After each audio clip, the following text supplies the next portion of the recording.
मीठी दोस्ती और सुनहरी आम। एक प्यारे से गांव में जैद नाम का एक छोटा सा बच्चा रहता था। इसका एक खूबसूरत आमों का बाग था, जहां वो सारा दिन खेलता रहता। जब सुबह होती तो वो बाग में दौड़ता और दरख्तों के नीचे खूब उछलता कूदता। एक दिन जब जैद बाग में बैठा एक पका हुआ आम खा रहा था, उसे एक दबी दबी आवाज सुनाई दी। इसने देखा कि एक नन्ही सी चिड़िया घास में गिरी हुई थी। इसका एक पर जख्मी था और वो उड़ नहीं पा रही थी। जैद को चिड़िया पर बहुत तरस आया। इसने फौरन आम का एक छिलका उतारा और उसमें करीब के कुएं से ताज़ा पानी भर लाया।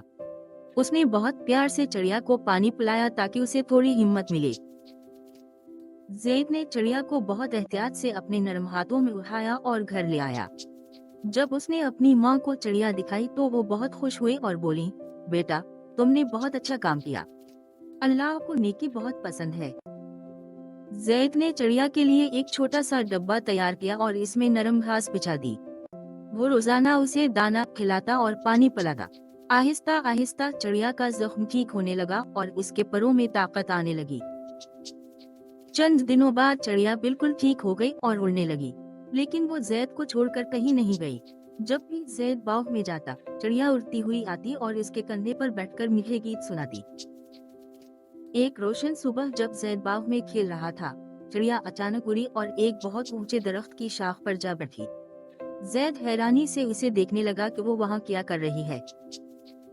चिड़िया ने अपनी चोंच से एक सबसे बड़ा और पका हुआ सुनहरी आम तोड़ा और इसे लेकर नीचे आई। इसने वो आम बिल्कुल जैद के पाँव के पास गिरा दिया, जैसे वो उसे तोहफा दे रही हो। जैद ने हंसते हुए आम उठाया और कहा, अरे वाह, क्या तुम ये आम मेरे लिए लाई हो? शुक्रिया मेरी प्यारी दोस्त। चिड़िया ने खुशी से अपने पर फड़फड़ाए और ची ची करने लगी। अब पूरा गांव जानता था कि जैद का बाग सिर्फ आमों का नहीं बल्कि दोस्ती का बाग है।